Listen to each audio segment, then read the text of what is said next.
नमस्कार दोस्तों, मैं जितेंद्र पवार स्वागत करता हूं आपके अपने YouTube परिवार जीके विद्यासागर सर में। तो सब बढ़िया होंगे। स्टार्ट करें आज की क्लास। तो स्टार्ट करने से पहले सबको जय श्री कृष्णा, राधे राधे, जय श्री राम। और मैं स्टार्ट करूंगा। आज अपन स्टार्ट करेंगे मेवाड़ का इतिहास। मेवाड़ का इतिहास। इससे पहले कि हम मेवाड़ का इतिहास शुरू करें, मैं आपको एक चीज बताना चाहूंगा कि मेवाड़ का इतिहास पढ़ते टाइम जो आपके दिल गुर्जे जो भी है, दिमाग विमाग आपका शरीर है, उसको एकदम सतर्क रखिए और एकदम तंदुरुस्ती और क्या बोलते हो जैसे कि पॉजिटिव एनर्जी के साथ और सकारात्मक ऊर्जा के साथ आप पढ़िए इसको। क्योंकि देखिए ये ऐसा नहीं है कि मेवाड़ का इतिहास जो है गौरवपूर्ण है, इसीलिए इसके पीछे एक और भी वजह है कि मेवाड़ का जो इतिहास है, मेवाड़ के इतिहास के अंदर अंदर जो है बाकी सारे जितने भी अपने रियासतें थी, बाकी जितने भी राजवंश थे, वो सारे के सारे आ जाते हैं। जैसा कि आपने देखा पिछली क्लासों के अंदर, 2-3 क्लासों के अंदर देखा होगा कि वहां पे जो है ज्यादातर मेवाड़ मेवाड़ मेवाड़ या फिर मारवाड़, ये चीजें आप घूम फिर के बाकी जो है चीजें यही आ रही थी। घूम फिर के फिर मेवाड़ आ रहा था, फिर मेवाड़ आ रहा था, कभी मेवाड़ के रायमल आ जाते थे, कभी कुछ न कुछ तो आ ही जाता था। तो इसी वजह से मैं बोल रहा हूँ कि जो अगर आपने मेवाड़ ठीक से पढ़ लिया तो आपके जो बाकी सारे के सारे राजवंश होंगे ना, वो आपको कहीं ना कहीं कम याद करने पड़ेंगे या रिलेटिव बहुत ज्यादा इनसे आपको मिल जाएंगे, यानी रिलेटिव आपको संबंध बहुत ज्यादा मिल जाएंगे। ठीक है, मेवाड़ से उनके बाकी राजवंशों के, तो आपको जो है वो एक जो कड़ी होती है उसको जोड़ने का तरीका मिल जाएगा, किस प्रकार से आप हिस्ट्री को याद करें। ठीक है, तो वो आपको एक तरीका पता चल जाएगा। क्योंकि देखो मेवाड़ के अंदर जितनी भी घटनाएं होंगी वो किसी दूसरी रियासत से होगी, और जितनी भी दूसरी रियासत, मेवाड़ का इतिहास आपने अगर पढ़ लिया मान लो, तो बाकी रियासतों का ऑलमोस्ट 20 टू 25% या 30%, किसी किसी रियासतों में तो 50% भी आप पढ़ चुके होंगे। ठीक है, जैसे कि अपन जब मेवाड़ पढ़ते हैं तो आधा मारवाड़ यहीं पढ़ लेते हैं, तो मारवाड़ की आधी कहानियां तो अपन यहीं पढ़ लेते हैं, आधा ही मारवाड़ बचता है। सोचो, आधा मारवाड़ पढ़ लेते हैं। मारवाड़ भी छोटा मोटा टॉपिक नहीं है, ठीक ठाक टॉपिक है, उसको भी हम आधा यहाँ पढ़ लेते हैं, क्योंकि इतना ज्यादा संबंध है मेवाड़ और मारवाड़ का। और जैसे कि अभी चौहान गए थे, उनके अंदर हमें आपने देखा कि मेवाड़ का कितना सारा संबंध अपने निकला था। तो वो जो चीजें हैं वो आपको मेवाड़ के इतिहास के अंदर पढ़ने को मिलेगी। ठीक है, तो एनर्जी के साथ पढ़े। सबसे पहले मेवाड़ का इतिहास तो मैं बात करता हूँ। देखो ये सब चीज बताते हैं, सब एक ही कॉमन लाइन है कि अगर विश्व के इतिहास के अंदर से राजस्थान मतलब कि भारत का इतिहास अगर निकाल दिया जाए तो विश्व के पास अपना इतिहास बताने के लिए कुछ बचता नहीं है। ठीक है, लेकिन अगर भारत में से अगर राजस्थान का इतिहास निकाल दें तो भारत के पास अपना इतिहास बताने के लिए कुछ और बचता नहीं है। और वहीं राजस्थान में से अगर ये मेवाड़ निकाल दिया ना, फिर राजस्थान के पास अपना कुछ नहीं बचेगा। तो ये चीजें, तो आज हम जैसे मेवाड़ पढ़ने वाले हैं, तो मेवाड़ के अंदर सबसे पहले पढ़ते हैं इसके प्राचीन नाम कि मेवाड़ के प्राचीन नाम क्या क्या थे। मेवाड़ के प्राचीन नाम स्टार्ट करते हैं अपन कि मेवाड़ के जो प्राचीन नाम थे वो क्या क्या थे। मेवाड़ जहां पे रायमल, अपने महाराणा प्रताप, राणा सांगा, कुंभा, बाकी जो सारे मान राजा हुए हैं, मान राणा हुए हैं। ठीक है, बाकी आगे हम साका भी पढ़ेंगे, रावल और राणा कैसे अलग हुए, क्या क्या चीजें रही इसके अंदर, रतन सिंह, बाकी सारी चीजें पढ़ेंगे, पद्मिनी इतनी वीर नारी जिसने जो जोहर किया था, बाकी हम चीजें आगे सब चीजें पढ़ेंगे। ठीक है, तो अब वीडियो अगर आपने स्टार्ट किया है तो अंत तक जरूर देखें। अगर आप अंत तक देखेंगे तभी आपको पता चलेगा जो तरीका है पढ़ाने का वो क्या है, और किस प्रकार से जो है अपन को मेवाड़ समझना है। ठीक है, तो वीडियो को लाइक करें एक बार और चैनल को सब्सक्राइब भी करें। तो प्राचीन नाम पढ़ते हैं, तो इसका प्राचीन नाम निकल के आता है, एक सबसे पहले आता है, वो आता है मेदपाट। कौन सा आता है? मेदपाट। तो सबसे पहला जो ये मेदपाट प्राचीन नाम है, आप बोलोगे कि ये मेदपाट इसका प्राचीन नाम क्यों है या किस वजह से पड़ा, तो मैं कहूंगा यहाँ पे एक जाति रहती थी मेद, तो उसी के नाम में जो है यहाँ पे मेदपाट इसका नाम पड़ा। दूसरी बात आती है, दूसरा इसका जो प्राचीन नाम मिलता है वो है प्रागवाट। क्या नाम है? प्रागवाट। अब प्रागवाट इसका नाम क्यों मिलता है, तो प्रागवाट बेसिकली जो प्राग है, प्राग मतलब पठार है, प्राग से तात्पर्य यहाँ पे जो है पठार से है। तो यहाँ पे जो पठारी क्षेत्र होने के कारण इसको प्रागवाट कहा गया है। पठार आप अगर जानते हैं, सभी जानते होंगे, इतने होशियार टावर है।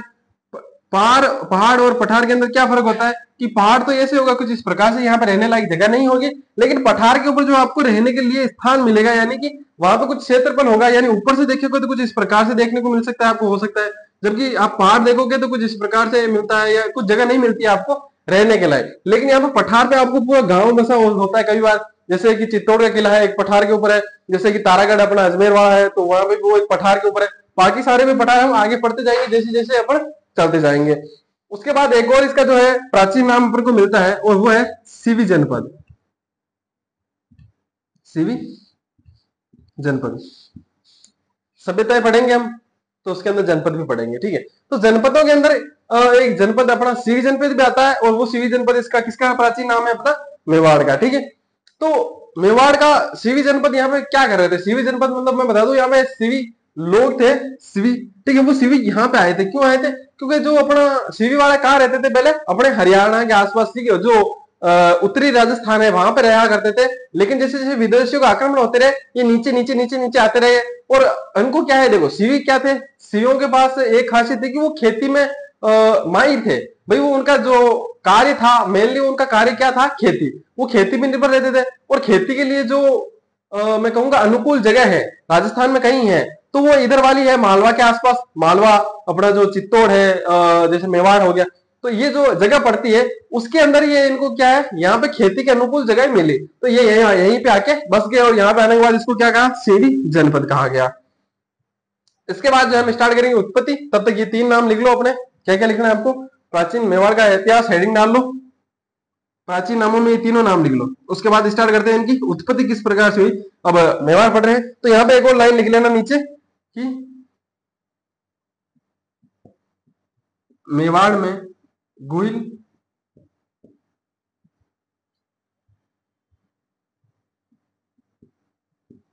राजवंश का शासन था। मेवाड़ में गुहिलों का शासन था, सब जानते हैं, जो नहीं जानता है उस बात से पता लगा सकता है कि भाई यहाँ पे मेवाड़ के अंदर जो है गोहिल वंश का जो है, राजवंश का जो है शासन था, ठीक है। लिख लो इतनी बातें। इसके बाद चलते हैं आगे उत्पत्ति के अंदर, डी आर भंडारकर और गोपीनाथ शर्मा सब पढ़ेंगे अभी यहाँ पे, अबुल फजल यहीं हटे ही जाएगी, लिख लो इनको।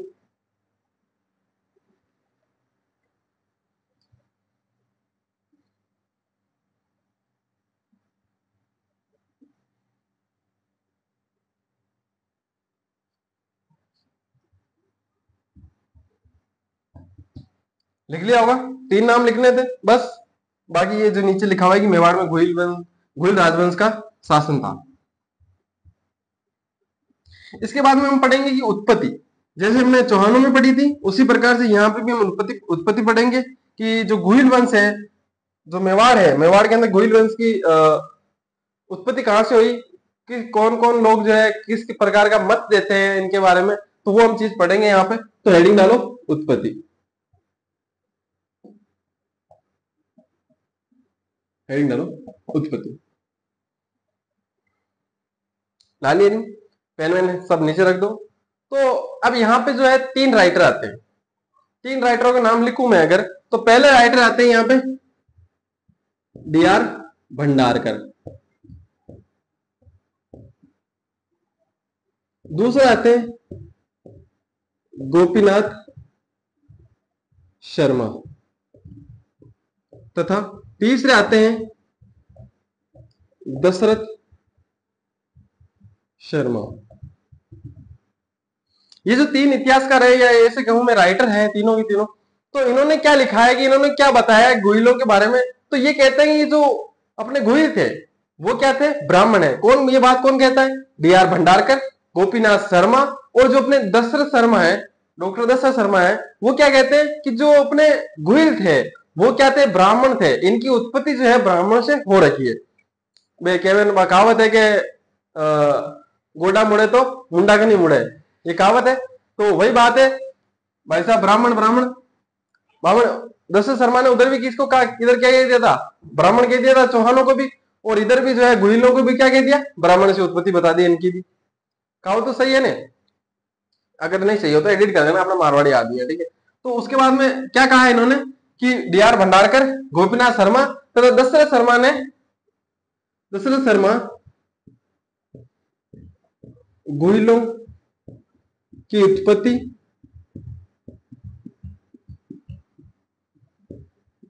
ब्राह्मणों से मानते हैं। अब मान तो ले, लेकिन मानने से होता थोड़ी है भाई। मान ले भाई, ठीक है, कुछ चीजें मान लेते हैं तो इसका विरोध भी होता है। तो इस मत का भी विरोध हुआ होगा, किसने किया इसका विरोध किया अपने जीएच ओझा ने। किसने किया? जीएच ओझा ने। जीएच ओझा ने क्या हाथ ऊंचा किया और कहा कि भाई तुम तीनों गलत हो, क्या सबूत है तुम्हारे पास? तो देखो इन्होंने सबूत को क्या कहा, अपने जो कुंभा या सांगा की पुस्तक है, ठीक है, उसके अंदर वो क्या कहते हैं अपने आप को, एक शब्द लिखा हुआ है, मुझे याद आएगा तो बताऊंगा। अब उस शब्द का जो मतलब है ना, वो होता है कि एक तो विद्वान भी होता है और एक जो है अपना ब्राह्मण भी होता है, ठीक है। तो बुद्धिमान भी होता है और एक ब्राह्मण भी होता है, ठीक है। ब्रह्म कुछ ऐसा नहीं, ठीक है, ऐसा कुछ शब्द है, ठीक है, याद आऊंगा तो जरूर बता दूंगा, अभी याद नहीं आ रहा, दिमाग से निकल गया। तो वो जो शब्द है उसका मतलब होता है एक तो बुद्धिमान, एक ब्राह्मण। तो उन्होंने कहा कि ब्राह्मण है, तो उन्होंने कहा रुको तो सही, उसका मतलब ये हो सकता है कि जो अपना सांगा है वो कुछ और कहना चाह रहा हो, भाई कुंभा जो है कुछ और कहना चाह रहा हो, जरूरी थोड़ी उसका मतलब ब्राह्मण ही है, ठीक है। तो उसने कहा कि हो सकता है इसका मतलब तो बुद्धिमान भी होता है, तो वो अपने आप को बुद्धिमान था वो तो, ठीक है, इसमें तो कोई दो राय भी नहीं। तो यहाँ पे बुद्धिमान बता रहा होगा, तो इसने जो इसका इस समर्थन का, इस मत का जो है विरोध जो है जीएच ओझा ने किया। तो जीएच ओझा ने इस मत का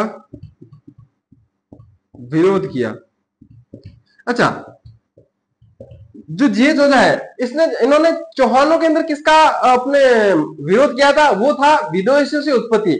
विदेशियों से उत्पत्ति किसने बताई थी चौहानों की? Colonel James Tod, Williams Cook और अपना स्मिथ, ठीक है। इन तीनों ने बताई थी कि इनकी उत्पत्ति जो है विदेशी से हो रखी थी, और उसकी जो है जीएच ओझा ने क्या की थी? अपने विरोध किया था। और यहाँ पे जो है इन तीन अपने अपने वाले तीन सुरों ने बताई कि ये जो है ब्राह्मण है, और इसका अपना जो विरोध है वो जीएच ओझा ने कर दिया वापस। तो उसके बाद में बात करते हैं दूसरा जो निकल के आता है, ये तो लिख लो यहाँ पे, मान लो पहला मत, उसके बाद में दूसरा मत आता है। दूसरा मत किसका आता है? तो बात करूंगा दूसरा मत अपने घोड़ीवाला बाबा कर्नल जेम्स टोड, विदेशी आदमी भाई। मैं तो शुक्रगुजार हूं यहाँ पे विदेशी नहीं बताया। तो जो कर्नल जेम्स टोड है उसने गुहिलों को क्या बताया? तो वो एक अपने वल्लभी, एक गुजरात के अंदर जगह पड़ती है, उसके अंदर वल्लभी गुजरात के अंदर एक शासक था अपना शीलादित्य। शीलादित्य की लुगाई थी पुष्पावती, उसकी रानी पुष्पावती थी। तो वो जो है अपने मेवाड़ की तरफ आई हुई थी। अब वल्लभी पीछे से क्या होता है कि शीलादित्य के टाइम में अपने आक्रमण हो जाता है। अब पुष्पावती तो इधर मेवाड़ की तरफ घूमने आई हुई, ठीक है। जब इधर आई हुई थी तो उधर से अपने वल्लभी पे क्या हो जाता है? आक्रमण। और वहां पे जो है अपना शीलादित्य हार मार जाता है, और वहां पे जो है जोर होता है, और बाकी जो रानी होती है वहां पे जोर कर लेती है, यानी सती हो जाती है वहां पे, जोर या सती बोलूंगा मैं, सती हो जाती है। तो उसको भी, पुष्पवती को भी सती होना था, कि वो वापस जा नहीं सकती। तो उसने एक ब्राह्मण की सहायता ली और उसने कहा कि भाई मुझे सती होना है। तो अब ब्राह्मण की सहायता क्यों लगी, अगर आपके दिमाग में आ रही है तो मैं बात कहूंगा, देखो सती होना का भी एक प्रोसेस होता है, कि बाकी जो चीजें होती है यज्ञ वगैरह कुछ होता होगा, तो उसका भी एक प्रोसेस होता है। तो वो प्रोसेस निभाने के लिए उसने जो उसकी सहायता ली थी ब्राह्मण की। अब ब्राह्मण को पता चला कि, जब पता चला कि ये जो है पुष्पवती है, वो क्या है, उसका उसके गर्भ में बच्चा है। तो उसने कहा कि एक गर्भवती महिला न तो अपना भोज कर सकती है और न ही सती हो सकती है। तो उसने कहा तो फिर क्या कर सकते हैं? तो उसने कहा कि जब तक आपके ये बच्चा जो है आप पैदा नहीं होता है, तब तक आप क्या है, जोर और सती नहीं हो सकती है। तो उसने कहा देखो मुझे सती तो होना पड़ेगा, ठीक है, तो इसका क्या उपाय है? तो उसने उपाय बता दिया कि भाई उसको पैदा होगा तभी आप सती हो सकती है। तो उसने कहा ठीक है, जो उसने अपना वो जो बेटा बेटा जो भी था उसके गुहिल, उसका नाम गुहादित्य था। तो उसको जो है पेट वेट फाड़ के, कुछ ऐसी कहानी है कि पेट वेट फाड़ के जो है उसने उसको सौंप दिया था ब्राह्मण को, और खुद क्या हो गई थी, सती हो गई थी। यही कहानी है, वो कहीं अलग अलग मिलती रहती है कहानियां। देखो कहानी जो है आपको समझाने के लिए होती है, सारी कहानियां सेम नहीं होती है, कुछ कहानी अलग कहती है, कुछ कहानी अलग होती है, लेकिन आपको मेन बात है समझ में आना चाहिए, ठीक है। तो ऐसे मत कहना कि अब ये कहानी गलत है, गलत नहीं है, सब सही, कहानियां सब सही होती है, जो बात है ना वो समझ में आनी चाहिए आपको बस। तो यहाँ पे उसके बाद में क्या आता है कि जो ब्राह्मण है वो उसका लालन पोषण जो है वो एक गुफा के अंदर करता है, तो इसीलिए उसका नाम गुहादित्य पड़ गया, किसका? गोयल का। तो यहाँ पे लिखो कर्नल जेम्स टोड ने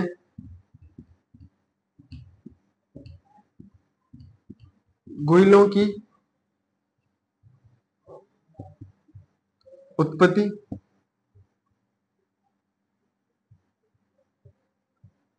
वल्लभी गुजरात के शासक शिलादित्य व उसकी रानी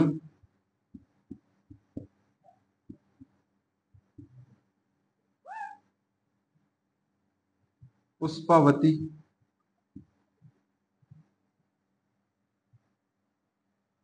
की संतानों, संतान ने लिख लो क्योंकि संतान तो संतान, कर्नल जेम्स टोड ने गोइलों की उत्पत्ति वल्लभी गुजरात के शासक शिलादित्य तथा उसकी रानी पुष्पावती की संतान से बताई है।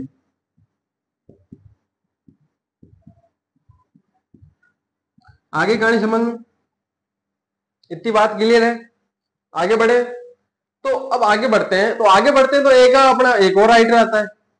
अकबर के दरबार में एक राइटर था अपना अबुल फजल, किताबें लिखी थी। किताब का नाम आप कमेंट करके बताओगे, ठीक है, कि अकबर पे ऊपर उसने एक किताब लिखी थी, उस किताब का नाम क्या है? देखो इतना इजी क्वेश्चन तो मत छोड़ना, कमेंट कर ही देना, ठीक है। तो इस किताब का नाम कमेंट कर देना। अब जो अबुल फजल था उसने भाई ने भी मत दिया एक, इतना बड़ा मेवाड़ है, ठीक है, तो इसके बारे में अपने भी एक आधा मत दे ही देते हैं। तो उसने क्या मत दिया? उसने कहा कि भाई एक ईरान में ना, ठीक है, तो उस ईरान के अंदर एक वंश है, कौन सा? अपने नौशेरवा खां है, उसके वंशज है कौन? गुइल। उसने क्या कहा? अबुल फजल ने कहा कि जो ईरान है उसके अंदर एक शासक है नौशेरवा खां, उसकी संतान है कौन, या उसके वंशज है कौन? अपने गुइल। ये बात किसने कही? अबुल फजल ने। तो ये बात सुनने के बाद जो बाकी इतिहासकार थे उसने हंसी उड़ाई। क्यों? क्योंकि देखो बात क्या हुई कि जो नौशेरवा खां था ईरान का शासक है, वो गुइलों से 100 साल बाद में आया। जो गुइल थे उनसे 100 साल बाद में आ रहा है अपना नौशेरवा खां। इसका मतलब वंशज पहले आगे देखो, नौशेरवा खां, अब वो बोल रहा है उसके वंशज, इसका मतलब नौशेरवा खां के 4-5 पीढ़ी बाद में वालों के, ठीक है, उसके वंशज थे। भाई नौशेरवा खां के पीढ़ी उसके वंशज बता रहा है, तो उसके मतलब 4-5 पीढ़ी बाद के लोग बता रहा है, तो 4-5 पीढ़ी वाला 100 साल वो मान लो और 100 साल इधर वाला मान लो, इसका मतलब 200 साल पहले नौशेर खां का वंशज जो है उससे 200 साल पहले आ गए। तो मेरे को लगता है कि अबुल फजल ने जो है हिस्ट्री थोड़ी ढंग से पढ़ी नहीं होगी और ऐसे ही टिप्पा मार दिया होगा कि अपना नाम याद है। लेकिन फैक्ट है, मतलब कि फैक्ट तो नहीं कह सकते, लेकिन अब चीज है हिस्ट्री के अंदर लिखी हुई, तो अपन को लिखना पड़ेगा, पूछ सकता है तो लिख लो इसको भी।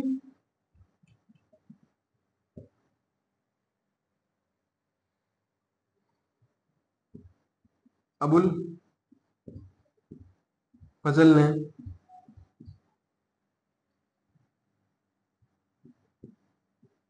गोइलों को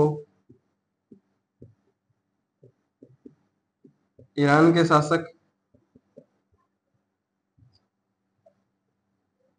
नौशेरवा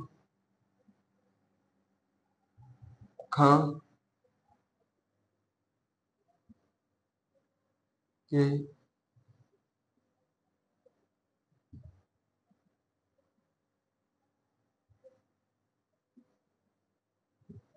वंशज बताया है। अबुल फजल ने गोइलों को ईरान के शासक नौशेरवा खां के वंशज बताया है। अब इसके बाद में इतनी बातें हो गई, तो किसी ने पूछ लिया हाथ खड़ा करके, अपने जैसे ही अपने जैसे क्लास के अंदर बच्चे पढ़ रहे हैं, तो उनमें से किसी ने पूछ लिया अपने जे चौधरी से, क्या आप, या मान लो कि आप हर चीज का विरोध करते रहते हो। अब जैसे आपने चौहानों के अंदर बताया कि सूर्यवंशी थे वो, सूर्यवंशी बताया था जी चौधरी ने, पढ़ाया था मैंने चौहानों को, उसी प्रकार से यहीं भी बता दो कि जो अपने गोइल है वो उनकी उत्पत्ति कहाँ से हुई है, वो क्या है, सूर्यवंशी है कि क्या है। तो इन्होंने कहा वहां पे क्या लिखा था? सूर्यवंशी। तो उसने जी चौधरी ने कहा यहाँ पे भी अपने नोट्स में अंदर लिख लो क्या? सूर्यवंशी। फिर से भाई ने यहाँ पे सूर्यवंशी बता दिया, किसको? गोइलों को। तो लिख लो GH ओझा ने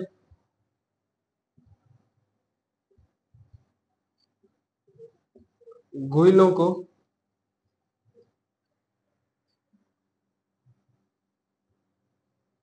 सूर्यवंशी बताया है।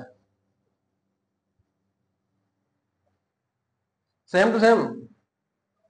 जैसे अपने मास्टर नहीं होता कोई, जो मान लो कि बताता है, जिससे कोई पर्सन पूछता है कि सर आपने ये तो लिखवाया लेकिन इसका तो लिखो, तो वो बोलता है कि पाने पलटो, पाने पलटाता है। फिर बोलता है कि भाई उसमें क्या लिख रखा था, तो उसमें बोल रखा था सर यहाँ पे ले रखा था।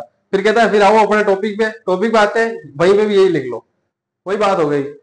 ओझा ने कहा भाई नोट्स के अंदर पिछले बार पहले पाने पे क्या लिख रखा है, उसने कहा यार लिख तो सूर्यवंशी रहा रखा है, तो उसने कहा फिर यहाँ पे भी सूर्यवंशी लिख लो।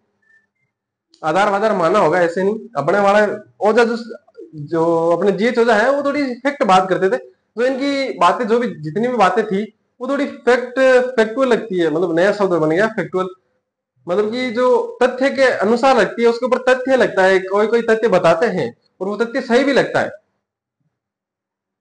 ठीक है, तो ये लिख लो यहाँ पर। इसके अंदर एक और बात है, अब यहाँ पे जगह नहीं है वरना भी बता देता। ठीक है, यहाँ तक लिख लो इनको, इसके बाद बताते हैं जो अपना बता देता हूं मैं, लिखवा बाद में देता हूँ। ठीक है, जो अपने मूर्णोत नैन सी, अब बाकी कौन रह गया, देखो इतिहासकार बाकी कौन रह गया, कुछ ना कुछ तो बताना ही पड़ेगा। तो अपने जो मूर्णोत नैन सी है वो बताते हैं कि जो गुइल वंश है उनकी 24 शाखाएं थी, और जो एक श्यामल दास अपने राइटर हुए वो बताते हैं कि जो गुइल है उनकी 36 शाखाएं थी। तो ये चीज भी आगे लिख लेंगे हम, सबसे पहले इनको लिख लो, उसके बाद में ये लिखेंगे, फिर गुइल वंश स्टार्ट करते हैं। ठीक, तो यहां तक लिखो सबसे पहले।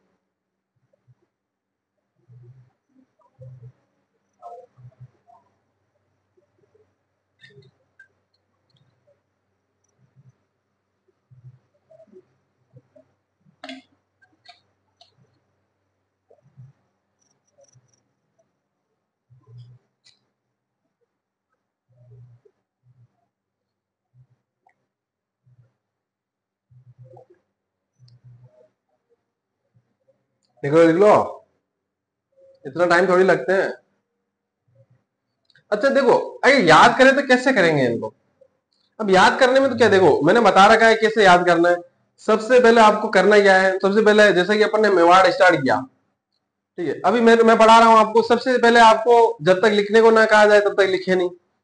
सबसे पहले तो आपको जो पढ़ा रहा हूं वो पढ़ना है, उसके वजह से मैंने लिखने के लिए कह दिया, तो अब आप स्टार्ट करो, बोल के लिखो। ठीक है, अगर आप ऑनलाइन क्लास ले रहे हो, मान लो कि अगर लाइब्रेरी के अंदर ले रहे हो तो ठीक है, लेकिन अगर आप मान लो रूम के अंदर ले रहे हो, ठीक है, या कहीं और जगह जहां पे आप बोल के पढ़ सकते हो, तो वहां पे लिखते टाइम यहाँ पे बोल के याद कर। देखो एक स्टडी हुई है, ऐसे मैं ऐसे फेंक नहीं रहा हूँ, ठीक है, आप फेंक नहीं करा, तो भी बारे में एक स्टडी भी हुई है कि जो आप बोल के याद करते हैं ना वो ज्यादा याद होता है अपन को।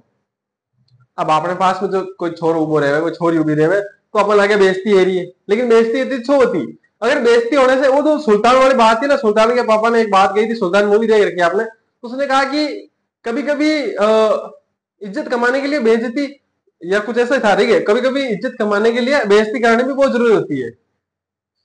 ठीक है, कामयाब होने के लिए, हाँ ये लाइन थी, एक्चुअल लाइन ये थी कि कभी कभी कामयाब होने के लिए बेइज्जती करवानी भी बहुत जरूरी होती है, लेकिन मैं ये कहता हूं कि कामयाब होने के लिए ही बेइज्जती करवानी जरूरी होती है, कभी कभी नहीं, हमेशा ही। जब तक बेइज्जती नहीं होगी ना तब तक कामयाब नहीं होंगे आप, क्योंकि अंदर आगे नहीं, वो ऊर्जा नहीं आएगी कि मैं कुछ करूं, कुछ कर गुजरने की जो वो मोटिवेशन है वो वहीं से मिलेगा जब बेइज्जती होगी। तो बोल बोल के याद करें, ठीक है ना, तब आप में मोटिवेशन आएगा, तो आपको याद हो रहा है ना, मेन बात ये है, कैसे भी याद करो, ऊंचे टांग रह करके भी आपको याद हो रहा है ना, तो याद होना चाहिए, ठीक है ना, उससे मतलब नहीं है। बात आ रही है कि गुइलों से ब्राह्मणों से उत्पत्ति किस किसने बताई है, चार ऑप्शन दे देंगे आपको, निम्न में से किसने गुइलों की ब्राह्मण से उत्पत्ति नहीं बताई है।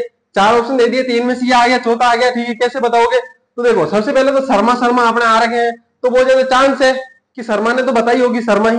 अब मान लो कि दूसरा शर्मा भी डाल दे, लेकिन ज्यादा चांस क्या होंगे, शर्मा।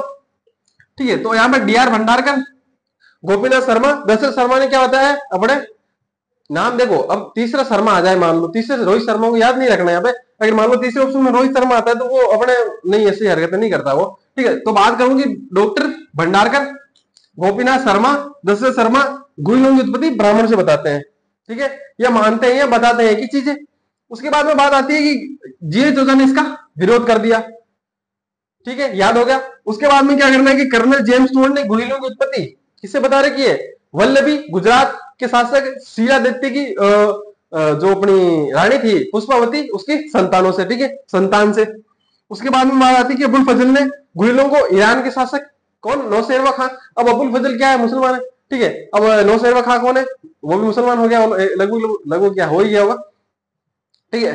तो अपना जो उसके वंशज बताया, उसके बाद जीएस जूजा ने क्या बताया? सूर्यवंशी। अब इसने कहा कि भाई देखो अपने टाबरों को दुख नहीं देना, वहां पे सूर्यवंशी लिख रखा है, यहाँ पे भी सूर्यवंशी लिख लो, ठीक है। इतना लिख लिया होगा, पर लिख लिया आप उत्पत्ति के अंदर ही नीचे एक लाइन लिख लो, ताकि बाद में लिखनी नहीं पड़े, बार बार क्या लिखे, फिर यही लिख लो, इससे अच्छा है।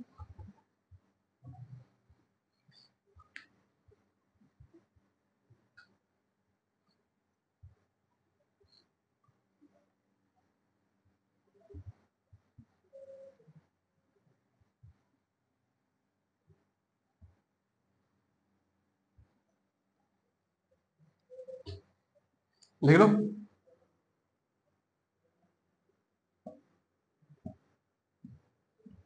मोणोत नैन्सी,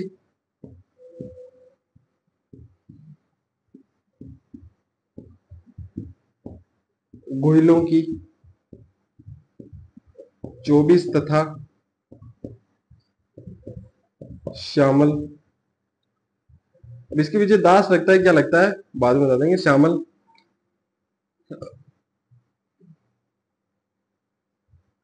36, गोहिलों की 24 तथा श्यामल 36 शाखाएं बताते हैं।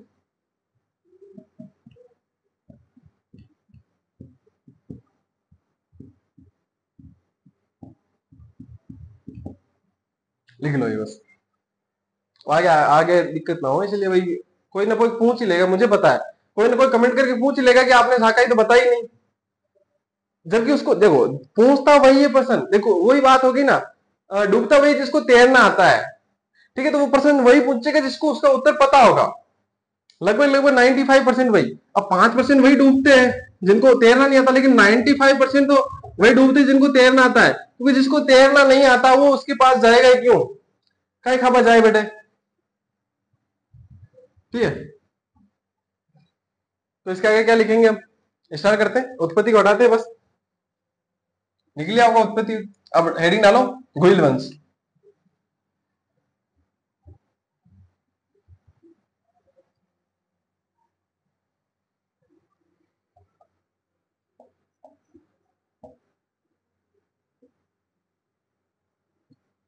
गोहिल वंश, सबसे पहले संस्थापक, अब तक तो पता चले गया होगा कौन है, जिसके नाम पर नाम पड़ा है वही, गोहिल या गुहादित्य। कब की पता है किसी को? 566 ईस्वी में। अब तो 566 ईस्वी में कर तो दी, लेकिन जानकारी कहां से मिलती है, तो लिखो यहां पर ब्रैकेट में लिख लेना, सामेली, सामोली है, सामेली होगा, सामोली है,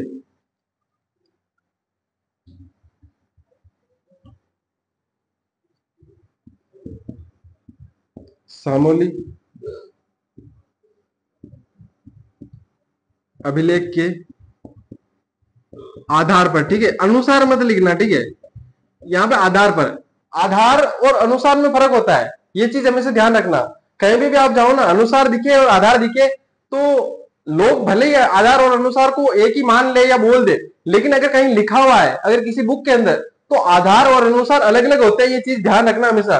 देखो अनुसार के मतलब होता है कि जो है, जैसे कि मैंने लिखा है आपको यहाँ पे 566 ईस्वी लिखा, वैसा वैसा आपने लिख दिया तो मैं कहूंगा मेरे अनुसार आपने लिखा है, लेकिन आपने जो है यहाँ पर ईस्वी की जगह कुछ और लिख दिया मान लो, ठीक है। 566 ईस्वी के मैंने जैसे यहाँ पे कोई बात लिखी है कि कोई भी बात लिखूं मैं कि गुहादित्य, मैंने मान लो कि नहीं लिखा है, ठीक है, आपने मैंने सिर्फ गुही लिखा है, तो आप वहां पे गुहादित्य लिख दो, ठीक है। और मान लो जैसे कि मैंने यहाँ पे 566 लिखा ही नहीं है, लेकिन आप खुद निकाल के किसी प्रकार से आप यहाँ पे जो है राजा राजा को 20-20 साल घटा के आप मान लो 566 यहाँ पे ईस्वी लिख देते तो वो आधार होता। तो 566 ईस्वी इसके अंदर लिखा हुआ नहीं है, सामोली अभिलेख के अंदर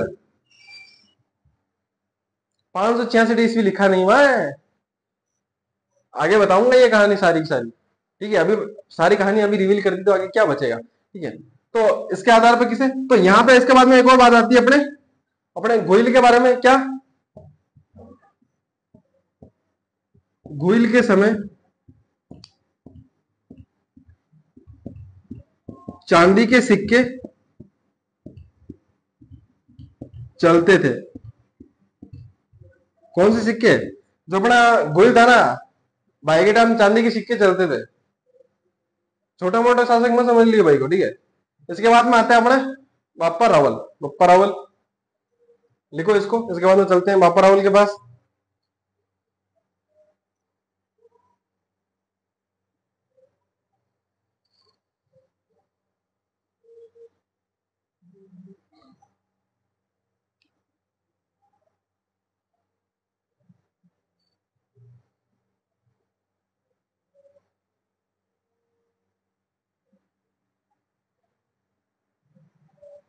लिख लो जल्दी से।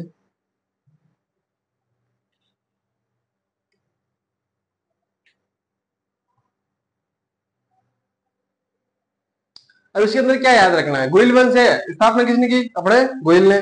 उपनाम मान लो गोआदित्य, किसके वजह से पड़ा? क्योंकि जो जिस ब्राह्मण को सौंपा था पुष्पावती ने, उसने जो इसका लालन पोषण जो है एक गुफा के अंदर किया था, इसलिए इसका नाम क्या पड़ गया? गोआदित्य। स्थापना 566 ईस्वी में सामोली अभिलेख के आधार पर, न कि अनुसार। उसके बाद में भाई के टाइम में क्या चलते थे? चांदी के सिक्के।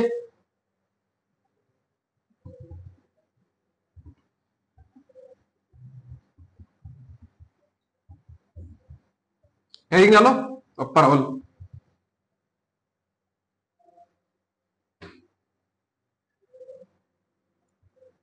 बापा रावल।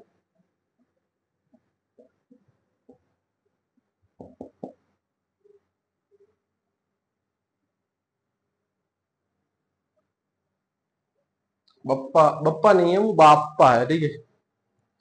बापा रावल। बापा रावल वास्तविक नाम लिख लो इसका, भाई का वास्तविक नाम। तो इनका वास्तविक नाम था कालभोज। क्या नाम था? कालभोज।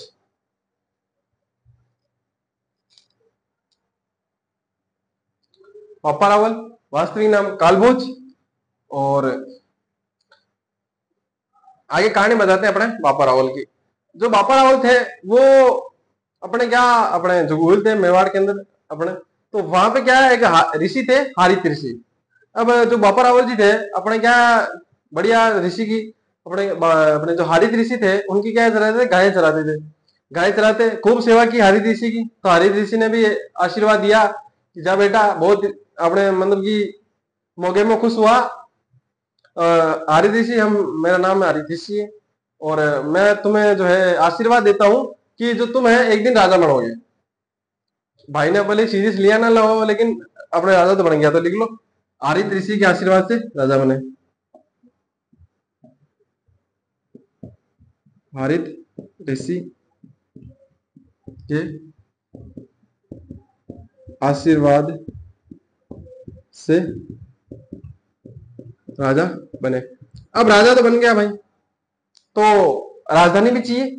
तो राजधानी किसको बनाया? नागदा को। नागदा को राजधानी बनाया।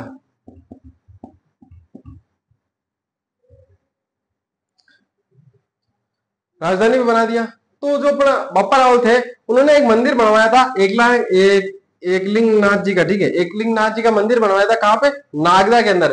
और जो ये जो एकलिंग नाथ जी का मंदिर था, वो एक संप्रदाय से जुड़ा हुआ था, वो उसका नाम था लकुलंसी। लकुवंशी, लवकुंसी, जैसे कुछ ऐसा नाम था, ठीक है। अब बता देता हूं मैं, लिखो आगे लिखो।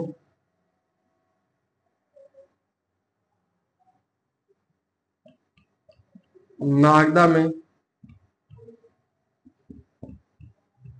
एकलिंग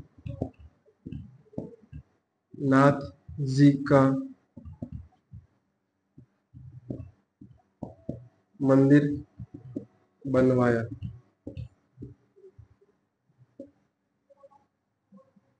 अब जो ये एकलिंग नाथ जी का मंदिर बनवाया ना, अब ये एक संप्रदाय से जुड़ा हुआ था, मैंने बताया, वो था लकुलंसी। लकुलंसी संप्रदाय। अब मैं बताऊं कैसे कैसे समझाऊं को। देखो आपने कहीं ना कहीं अपने यूट्यूब पे या कहीं ना कहीं आपने अगर छोटे बचपन में आपने एक कहानी देखी हो जहाँ पे एक ऋषि होता है और वो जो है शिवलिंग के ऊपर मांस चढ़ाता है। आपने ऐसी कुछ कहानी देख रखी है जिसके अंदर वो मतलब शिवलिंग के ऊपर वो खाना नहीं खाता है, तो वो ले जाके क्या है मांस चढ़ाता है, तो वो कहानी उसको राजा रोकता है। तो जो शिव जी होते हैं वो बोलते हैं कि कम से कम मतलब खुद खाने से पहले कुछ चढ़ा तो रहा है। भाई बहुत सारे तो होते हैं वो चढ़ाते ही नहीं, उनके पास भले बहुत धन दौलत कुछ भी हो पैसा वैसा हो लेकिन वो चढ़ाते नहीं है। लेकिन मान लो कुछ भी चढ़ा रहा है, क्या चढ़ा रहा है वो बाद में बात है, लेकिन चढ़ा रहा है ये पहली बात है। ठीक है कुछ भी चढ़ाओ लेकिन खुद खाने से पहले मुझे भोग लगा रहा है। तो वो खुश भी हुए थे, उसके बाद में कुछ वरदान वरदान भी दे दिया था भोले बाबा ने। भोले बाबा बहुत बोले इसीलिए भोले बोलते हैं उनको। उसके बाद में जो गोहिल शासक थे ना वो अपने आप को जो है ना एकलिंग नाथ जी का दीवान मानते थे। दीवान बता चुका हूँ क्या क्या होता है। जो दीवान होता है वो नीचे की वॉच होती है अपने राजा से, अपने कोटा पढ़ रहे थे तब अपन ने पढ़ा था, झालम सिंह झाला वाली बात पढ़ी थी। ठीक है लिखो गोहिल शासक,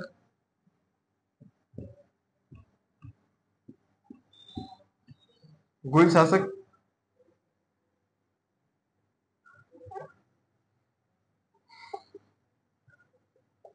गोहिल शासक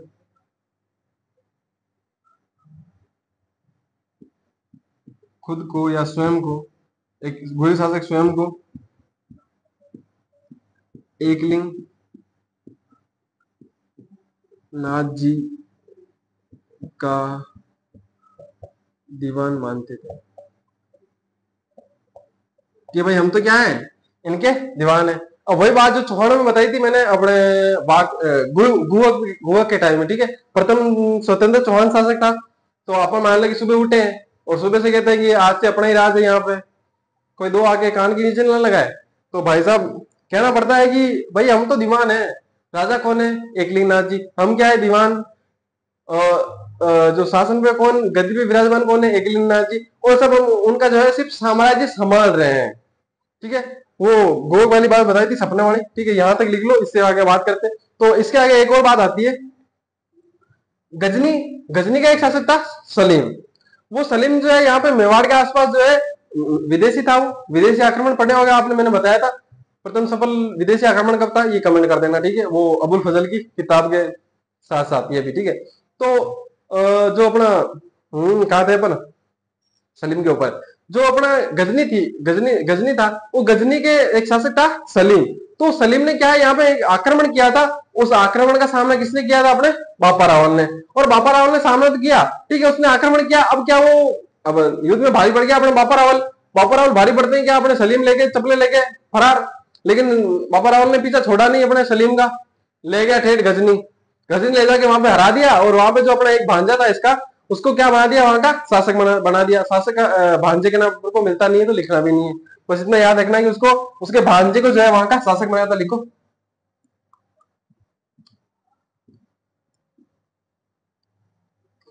गजनी के शासक,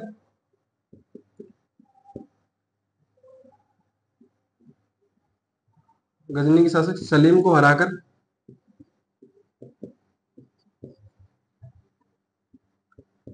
वहां पर वहां का शासक, वहां का प्रशासक लिख लो या शासक लिख लो, वहां का प्रशासक शासक लिख लो।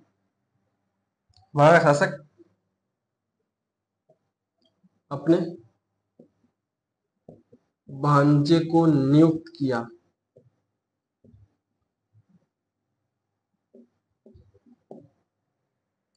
अब इतनी बात तो हो गई। अब इसके बाद में एक और बात आती है, क्या बात आती है वो कि अपना जो उस समय चित्तौड़ था ना उसके ऊपर उसका एक शासक था अपने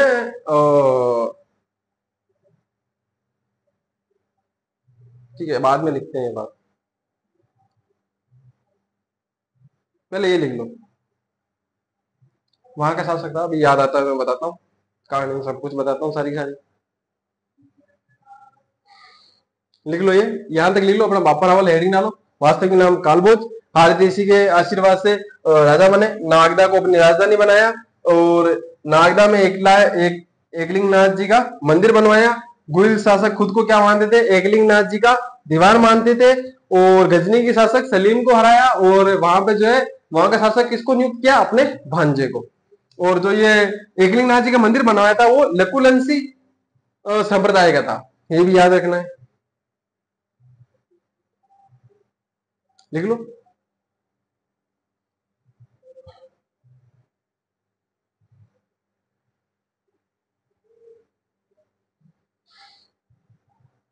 साइड हो।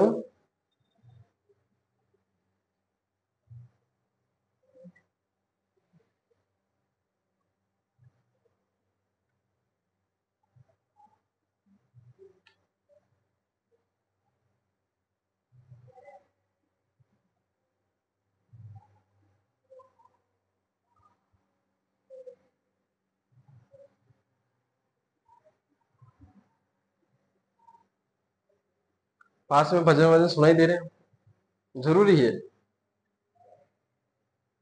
ठीक है, तो लिख लिया होगा यहाँ तक।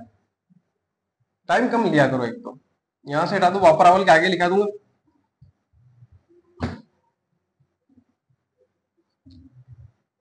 तो जल्दी से जल्दी 1000 सब्सक्राइब करो, ताकि देखो डिजिटल बोर्ड तो 10K पे आएगा, लेकिन बड़ा वाला जो बोर्ड अगर आपको चाहिए तो अगर आप 1K करा दे तो 1K, तो वहां तक आपको हो सके बड़ा बोर्ड आपको उपलब्ध करवा दें।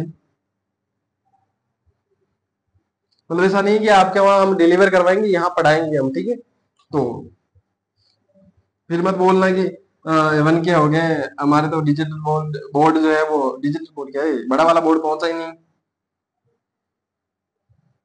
बोल सकते हो ना, भरोसा नहीं है तुम्हें। ठीक है, लिखो आगे। अब बात करते हैं आगे की, ठीक है। क्या बात करते हैं, तो जो अपना मैंने बात की थी अभी, गजनी का शासक कौन था, सलीम। अब जब सलीम आक्रमण कर रहा था ना अपने चित्तौड़ के आसपास, तो वहां पे क्या अपना सॉरी मेवाड़ के आसपास, जब तो वहां के जो आसपास के राजा थे, मेवाड़ से पहले भी कुछ पड़ते हैं अपने रियासत, तो वहां के जो अपने राजा थी, वहां की रियासत थी, उनके राजा थे, तो वो क्या है, एक चित्तौड़ का राजा था, कौन है, अरे यार, मूल मारमोनी, मरमोनी, ठीक है, ऐसे कुछ नाम था। एक मिनट।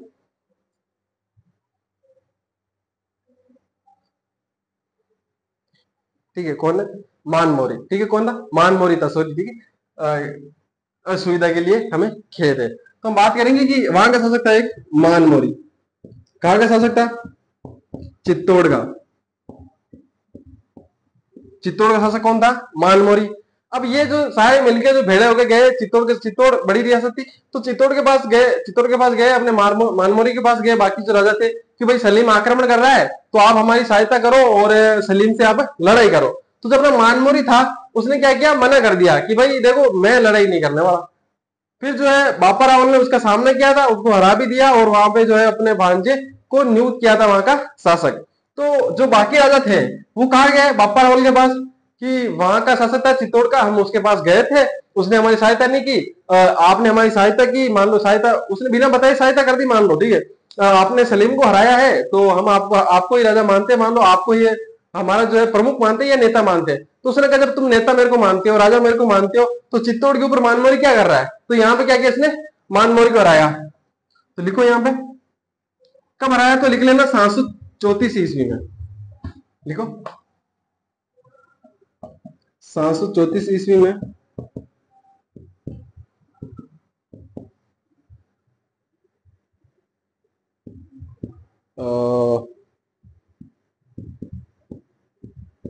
देखो नाम ही ऐसा है मानमोरी, अब देखने में इजी लग रहा है, लेकिन है ऐसे नाम, पता नहीं क्या करें यार। मानमोरी को हराकर चित्तौड़ जीता। अब चित्तौड़ जीत लिया, इतना बड़ा किला विला जीत लिया, तो अब कुछ करें, क्या करें, तो चांदी के सिक्के तो अपने किसने चला रखे पहले से ही, बप्पा रावल ने, अपन सोने के चलाओ, तो इसने क्या किया, सोने के सिक्के चलाए, सोने के सिक्के चलाए।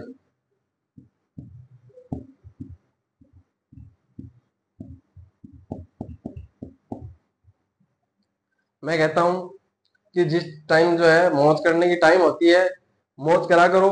पर देखो मैं ये कहता हूँ, देखो पढ़ाई तो जरूरी है, ये पढ़ाई तो आपकी वो क्या कहते हैं फर्स्ट चॉइस होनी चाहिए आपकी पढ़ाई, लेकिन उसके अलावा भी आपको जो थोड़ी जिंदगी की मौज है वो लेनी चाहिए। मान लो कि कैसे लेनी चाहिए, देखो मैं आपको उदाहरण देता हूँ। मान लो आप अभी सिनेमा घर में जाओ, बढ़िया से पोज देके फोटो खिंचाओ, स्टोरी लगाओ तो छोके लगोगे ना। अब मान लो सक्सेस होने की बात आती है, तो मान लो आप चलो मान लो 35 साल की उम्र में आप सक्सेस होते हो, 40 साल की उम्र में। अब ये तो इधर पेट निकला हुआ होगा, इधर बाल नहीं होंगे, और फिर फोटो खिंचाओगे, छोके लगोगे स्टोरी लगाते हुए। भाई सक्सेस का उस समय क्या मतलब? सक्सेस तो अभी चाहिए हो ना। तो जब सक्सेस नहीं मिल रही है, मान लो अभी लेट मिल रही है थोड़ी, तो जो मजे है ना वो थोड़े बहुत कर लेने चाहिए, ठीक है ना। यही मेरा मानना है। तो कंजूसी नहीं करनी चाहिए, पैसे कमाओ खूब, जैसे भाई ने किया, अपने चित्तौड़ जीता, सिक्के चलाए सोने के, मौज करो। क्या है कि वो राजधानी एक्सप्रेस पकड़ के चली जाएगी और तुम जो है ट्रेन की स्पीड 5/18 करने में लग जाओगे, रह जाओगे, ये वही चीज है ना। तो वो नहीं करना है अपने को। आगे क्या है, आगे क्या है, इसकी उपाधियां है, या इसके आगे लिखो। चलो उपाधि से पहले एक और बात लिख लो। इनके पश्चात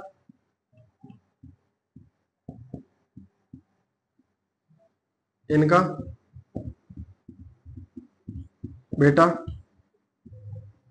खुमान शासक बना। अब लिखो उपाधियां।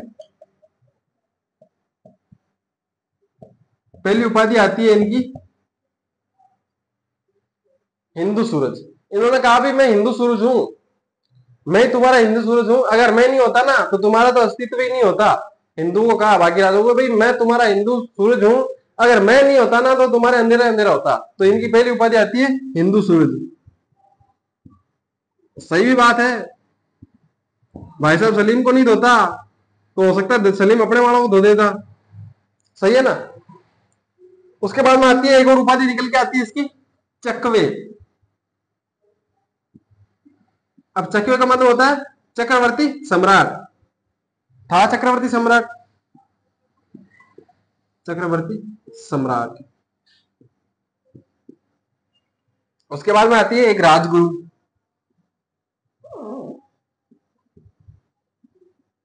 राजगुरु, राजगुरु, इसने कहा कि किसी को भी राजा बनना है ना तो अपने से ट्यूशन ले सकता है, ऑनलाइन कोर्स भी अपने उपलब्ध है यहाँ पे, ऑफलाइन बेसिस भी अपने चलते हैं, ठीक है। किसी को राजा बनना हो कहीं का तो अपने से कोचिंग ले सकता है। उसके बाद में एक और उपाधि आती है, वो किसने दी है? जो अपने सीवी वेद रमन है। कौन है? सीवी वेद रमन। उन्होंने क्या कहा है? उन्होंने जो है इसकी जो तुलना है चार्ल्स मार्टल से की है। क्या कहा है सीवी वेद रमन ने? इनको चार्ल्स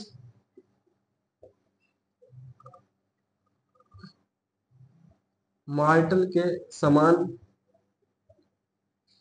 बताया है।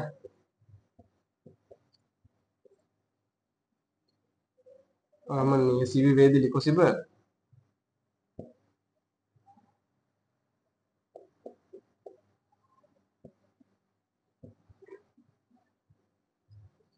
क्या पता रमन हो कि नहीं हो, ठीक है।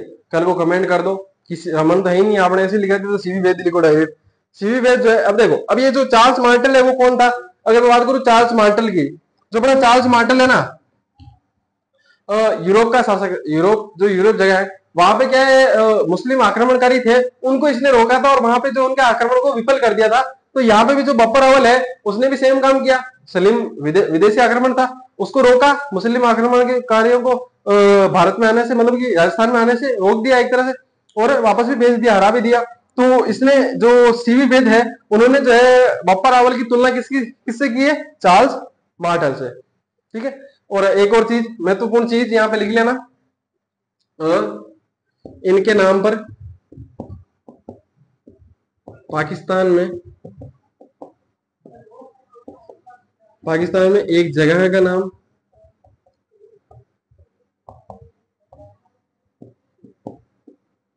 रावलपिंडी पड़ा। ये जब बात यह है कि जब सलीम को हरा के वापस आ रहे थे ना, तो वहां पे एक जगह पड़ती है रावल। तो वहां पे ये रुके थे। तो बेसिकली अगर मैं रावलपिंडी का शाब्दिक अर्थ बताऊं, तो जहां पे जगह रुके थे उसका नाम था रावल। और अपने जो पंजाब क्षेत्र है उधर, तो पंजाब के क्षेत्र में जो है गांव को या कुछ क्षेत्र को, आसपास क्षेत्र को क्या बोलते हैं, पिंड बोलते हैं। तो जहां रुके थे उसका नाम था रावल, और गांव को क्या बोलते हैं, पिंड। जगह रुके थे रावल नहीं थी। जहां पे कोई कस्बा होता है उसको बोलते हैं पिंड। और नाम क्या था, बापा रावल। तो रावल होने के कारण क्या पड़ा, रावल, और जगह को क्या बोलते हैं, पिंड, इसलिए पड़ गया रावल पिंडी। जानते हो रावलपिंडी एक्सप्रेस, शोएब अख्तर। और इस प्रकार में जानते हो। तो हाल ही में खबर आ रही, आपने देखा होगा टेस्ट मैच, अगर ने देखा तो स्कोर कार्ड तो देखा ही होगा, जहां पे अभी पाकिस्तानी जलील हुए थे बांग्लादेशियों से, रावलपिंडी का मैदान था भाई साहब। एक बात बताता हूँ, क्या हुआ कि देखो, जब रावलपिंडी वाला ये अभी टेस्ट मैच था बांग्लादेश और पाकिस्तान का, तो वहां पे क्या हुआ कि अपने यहाँ पे क्या होता है, वो प्लास्टिक वाली जो है अपनी कुर्सियां लगी हुई होती है, जो स्टेडियम में देखा होगा, बहुत कॉस्टली होती है, महंगी होती है, और अच्छी भी होती है, ठीक है, क्वालिटी भी ठीक ठाक होती है उनकी। तो अपना जो पाकिस्तान था ना, उसने क्या हुआ कि जो अपने टेंट वाली नहीं होती कुर्सियां, वो मंगाई, उसके ऊपर काला कपड़ा डाल दिया। ये एक तो है ना, ट्रॉफी होती है इनकी, उसके ऊपर काला कपड़ा डाल देते हैं, कोई भी चीज उसके ऊपर काला कपड़ा डाल देते हैं। अबे भाई साहब, जब किसी आदमी को फांसी दी जाती है ना, तो उसके ऊपर काला कपड़ा डालते हैं। तो ये चीज तो सीखो, दूसरा रंग कर लो यार कपड़े का। तो इनके ऊपर काला कपड़ा डाल दिया, ये बात बड़ी बात नहीं है। जो मैदान, वो जो गेट होता है ना, मैदान का मेन गेट होता है, उन्होंने टेंट वाली कुर्सियां मंगाई, और टेंट वाले उस टेंट वाले में जो है उस गेट के ऊपर ही रख दी कुर्सियां, अंदर भी नहीं रखी, अंदर भी नहीं रखी। सर्च करना है उसमें, कभी देख लिया करो ऐसे मजे के लिए। अभी जैसे इंग्लैंड है, तो इंग्लैंड आएगी तो इंग्लैंड भी धोएगी इनको। ये छोटी छोटी चीजें हैं, कभी कभी मजे ले लेने चाहिए। ठीक है, तो लिख लो यहाँ तक, सेम चीजें हैं, इतनी सी है बस। पप्पा राहुल के बाद में, इसके बाद में अलग आलू राहुल, जानते होंगे आलू राहुल, लिखो जल्दी से।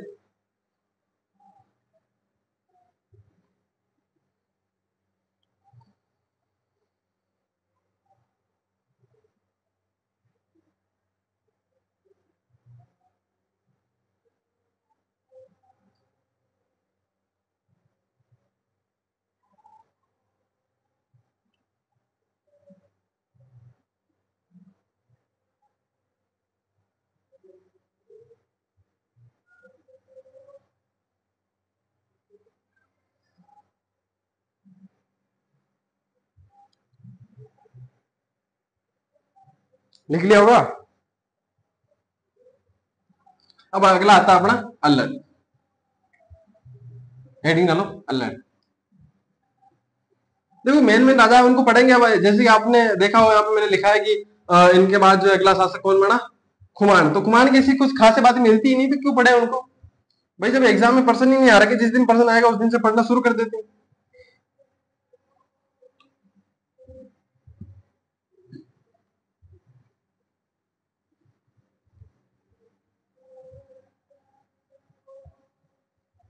हेडिंग डालो अल्लड।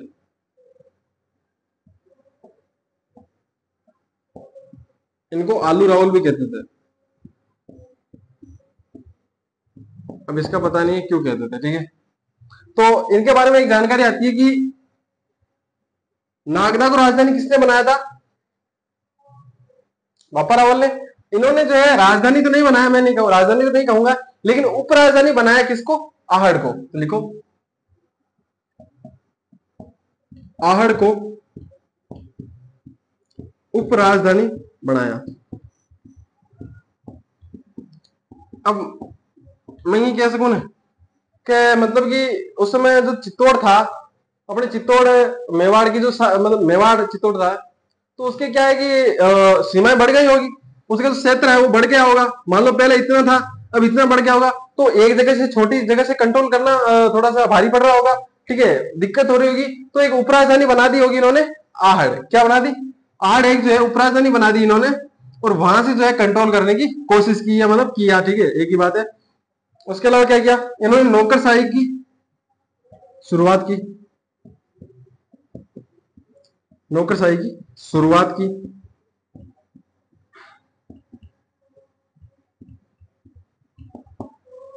नौकरशाही की शुरुआत की थी। इसके अलावा क्या किया, विष्णु का बड़ा मंदिर बनवाया था, विष्णु का वराह मंदिर वराह मंदिर जहां आता है विष्णु का होता है, लेकिन फिर भी लिखवा देता हूँ, विष्णु का वराह मंदिर आहड़ में बनवाया, आहड़ में बनवाया। उसके बाद में भाई थमा नहीं, इतने में दिल को तसल्ली नहीं मिली भाई, आहड़ को उपराजधानी बना दिया, उसके बाद नौकरशाही की भी शुरुआत कर दी, उसके बाद जो है अपने विष्णु का वराह मंदिर भी बनवा दिया आहड़ के अंदर। उसने कहा भाई देखो इतने से तो कम ही लिखेंगे हिस्ट्री वाले, फिर एक काम करो, जो हूण राजकुमारी थी एक, उससे क्या किया इसने, विवाह किया, इंटरनेशनल मामला हो गया। हूण बेसिकली जो है विदेशी थे, लेकिन इसने क्या, हूणों ने क्या है जो भारत के अंदर वैवाहिक संबंध बना लिए थे, तो हूण मतलब कि अपने जैसे ही हो गए थे कि जैसे अपने ही है या यहीं के शासक है, यहीं के वंशज रहे होंगे, ऐसे बन गया था मामला, ठीक है। हूण राजकुमारी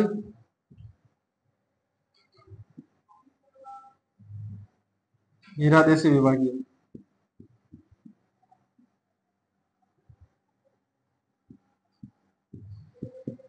विवाह किया। उसके बाद में बात आती है कि इनकी माता का नाम जो था, माता लिख लेना यहाँ पर, इनकी माता का नाम था महालक्ष्मी, और जो ये राजवंश था वो था, ये राष्ट्रकूट की थी, ठीक है, राष्ट्रकूट लिख लेना ब्रैकेट में।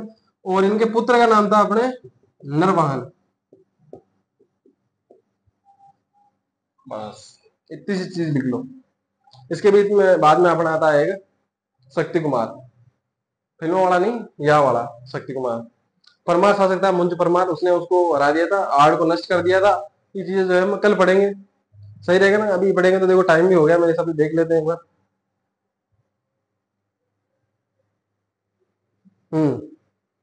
टाइम वाइम भी हो गया, तो ये चीजें जो है समझा, मैं आज देता हूँ, कल पढ़ लेंगे, ठीक है। लिख लो, इसको लिख लिया होगा मेरे हिसाब से तो,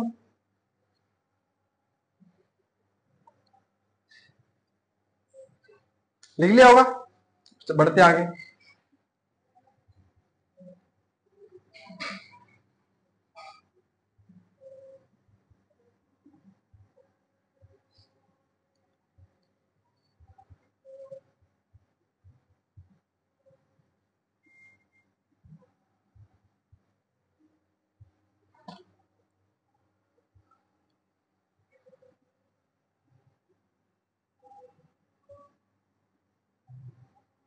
अगला आता है अपना, चलो पढ़ ही लेते हैं शक्ति कुमार को भी।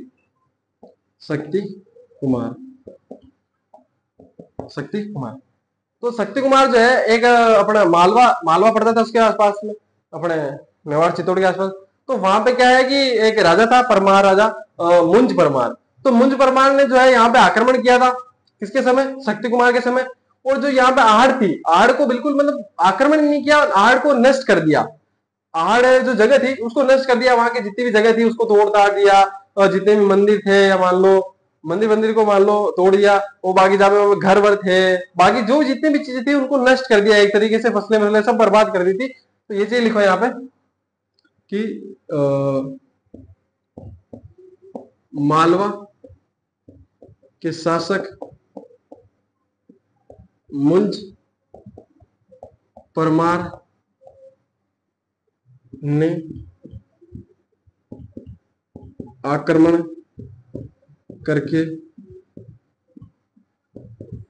आहड़ को नष्ट कर दिया, आहड़ को नष्ट कर दिया, नीचे लिख लो। अब इसकी जानकारी कहां से मिलती है, तो जो अपना हस्तिकुंड अभिलेख है, हस्तिकुंड अभिलेख, हाँ हस्तिकुंड अभिलेख है 1994 वाला, 1997 वाला, 997 वाला, 997 ईस्वी, इसकी जानकारी लिखो, इसकी जानकारी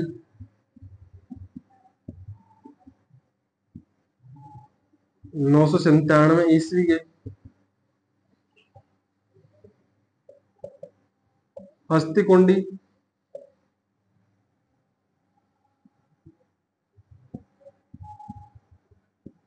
अभिलेख से मिलती है।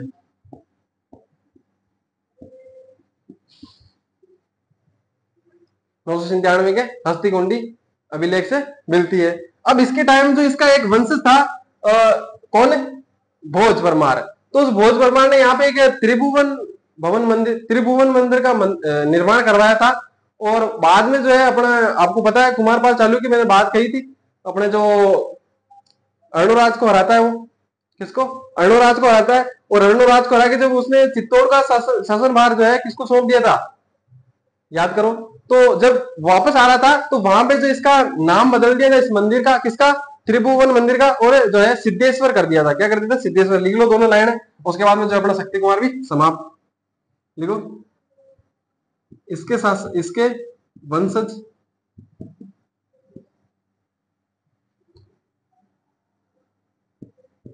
भोज परमार ने, अब किसके, अपने जो ये है ना मुंज परमार, इसका वंशज है, ठीक है ना, शक्ति कुमार का नहीं। इसके वंशज भोज परमार ने यहां त्रिभुवन मंदिर बनवाया। आगे लिखना, कालांतर में कुमारपाल चालुक्य ने इसका नाम बदलकर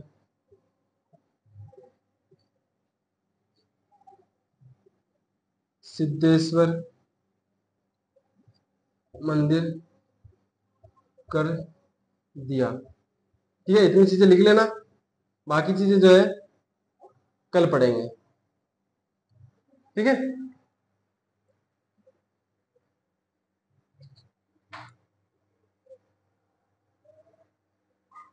ठीक है, सिद्धेश्वर नहीं है, समिदेश्वर है, ये सही कर लेना थोड़ा एडिट, तभी मेरे को लगा। ठीक है, समिदेश्वर। ठीक है, ले लो स्क्रीनशॉट और लिख लेना या पॉज कर लो, क्योंकि अब क्लास खत्म। ठीक है, तो मिलते हैं अगली क्लास में, तब तक के लिए take care, bye, thank you.